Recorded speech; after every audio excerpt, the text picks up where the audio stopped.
E aí pessoal, beleza? Aqui eu separei algumas coisas que eu comentei no vídeo passado. E é uma prévia do que eu vou estar mostrando nos próximos vídeos. Para você que está querendo começar no jogo, está tendo curiosidade sobre alguma coisa, quer conhecer um pouco para ver se te agrada. E até para você tirar algumas dúvidas sobre algumas coisas, né? O vídeo de hoje vai ser sobre os monstros. Mas posteriormente eu vou estar falando sobre os monstros do Extra Deck, algumas exceções do deck principal, as magias e armadilhas.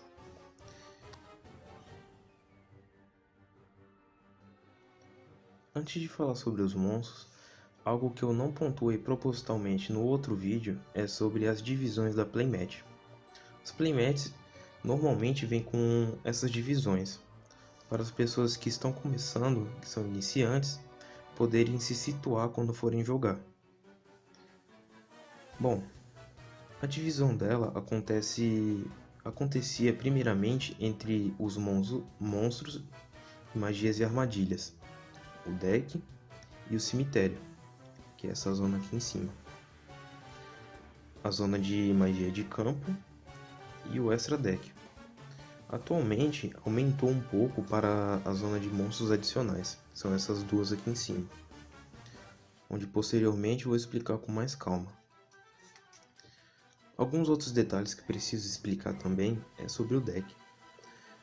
O baralho de cada um pode acompanhar de 40 a 60 cartas, e dentro desse número, de 40 a 60, podemos colocar quantos números quisermos de magias, armadilhas ou monstros, mas com uma atenção em: para cada cópia de carta só podemos ter 3 cópias, como essa. Você não pode ultrapassar esse limite por se tratar das regras oficiais da Konami. E também para que não cause confusões ou desigualdades durante o jogo. Como por exemplo, essa é uma carta que ela é muito utilizada hoje em dia. Mas se tivéssemos mais cópias do que 3, ela seria muito desigual no sentido de poder que ela pode ter, que ela pode exercer ao decorrer do jogo. Então 3 é um número equilibrado.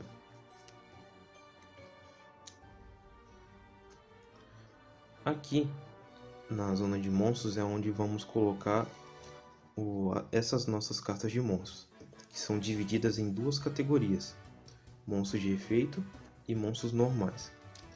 Primeiramente, sobre os monstros normais, eles sofreram algumas mudanças atualmente.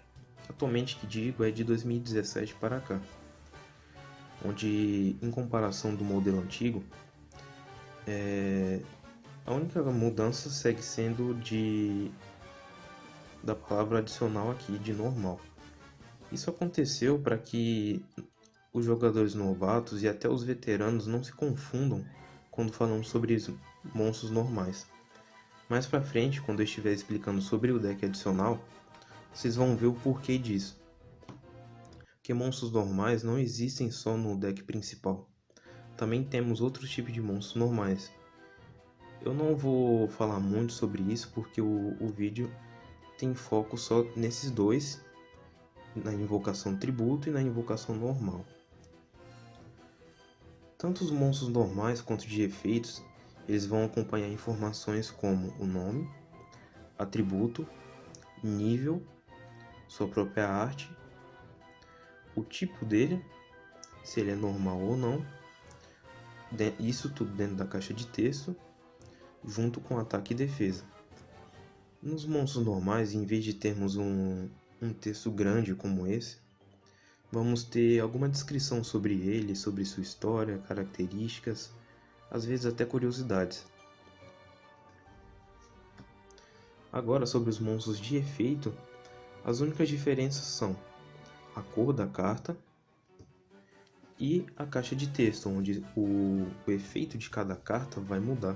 Vai ser bem variado para que possamos criar estratégias e táticas para aprimorar nossos decks e até confrontar o nosso oponente de formas totalmente diferentes, onde cada carta ela pode criar um benefício específico. E isso eu vou explicar com mais calma mais para frente. O foco agora é só vocês entenderem a diferença de cada um. Peço para que peguem um pedaço de papel ou um caderno para que vocês possam fazer anotações. São pequenas informações que são muito importantes, mas que ao longo dos jogos podemos esquecer, ou até para quem está começando poder fixar melhor. Sobre as invocações. Como podemos utilizar os nossos monstros no campo, nessas zonas que eu expliquei agora há pouco. Se os seus monstros tiverem o número certo de cópias e o tanto que você deseja para as suas estratégias, podemos utilizar a invocação normal de tal forma, onde os monstros que tiverem o nível de 1 a 4, eles vão poder ser invocados de forma normal, sem custo nenhum, em qualquer uma dessas 5 zonas aqui. Agora, quando o nosso monstro ele tem um nível de 5 ou 6, eles vão precisar de um custo, porque senão seria fácil demais colocar um monstro forte no campo. Mas, por exemplo, os custos são diferentes, que eu peguei aqui de exemplo um monstro de nível 5, 6 e 7, mas os níveis eles podem chegar até 12. Quando eu tiver um monstro no meu campo e eu tiver que aprimorar minhas estratégias para que eu possa combater melhor o oponente, e eu quiser, por exemplo, invocar esse monstro aqui, eu vou precisar fazer um sacrifício para que ele possa entrar no campo com sucesso. E um ponto de atenção aqui: tanto os monstros quanto as magias e armadilhas, assim que utilizarmos os seus efeitos e elas não tiverem mais utilidade no campo, todas as cartas vão diretamente para o cemitério. E é lá que ficam até que alguma outra carta fale que ela possa voltar para o campo, ou ela possa ser invocada de novo, ou volte para sua mão. Isso segue como uma estratégia bem diversa de vários decks e várias cartas específicas. Mais pra frente irei mostrar com mais calma. Continuando, os monstros de nível 5 e 6 só precisam de um sacrifício. Então, nesse caso em que eu mostrei, você pode colocar com sucesso o seu monstro aqui. Agora, quando eu quiser colocar um monstro ainda mais forte, de nível 7 até o 12, eu vou precisar de no máximo 2 sacrifícios. Utilizando os 2 e enviando para o cemitério, eu vou poder colocar qualquer monstro de nível 7 ou mais. Mas há algumas cartas de monstros que elas requerem até mais do que 2 tributos, como 3, 4 ou até 5. Isso são casos específicos de cada um, porque há cartas muito fortes por causa do seu efeito que precisam de um custo a mais, para que seja de uma forma equilibrada de você controlá-la e usá-la. Bom, recapitulando o que aprendemos até agora.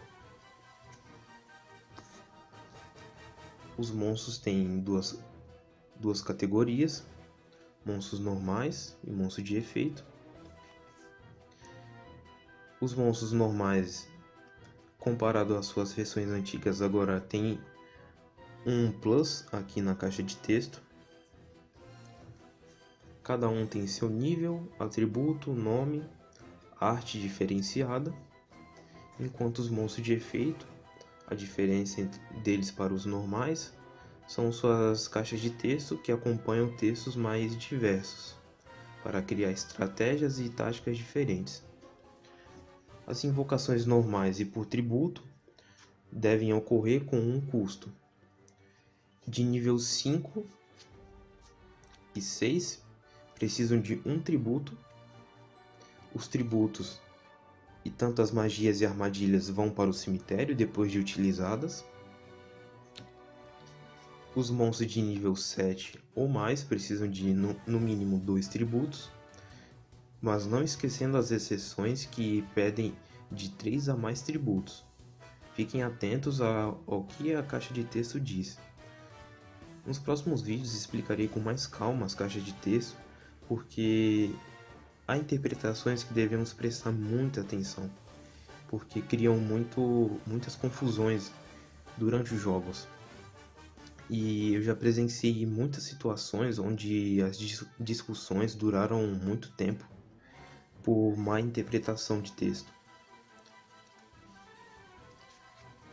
Sobre o nosso campo, a playmat, temos 5 divisões, 5 espaços para os monstros, magias e armadilhas, espaço específico para o nosso deck, o cemitério, os espaços de monstros adicionais, cartas de campo e o deck adicional.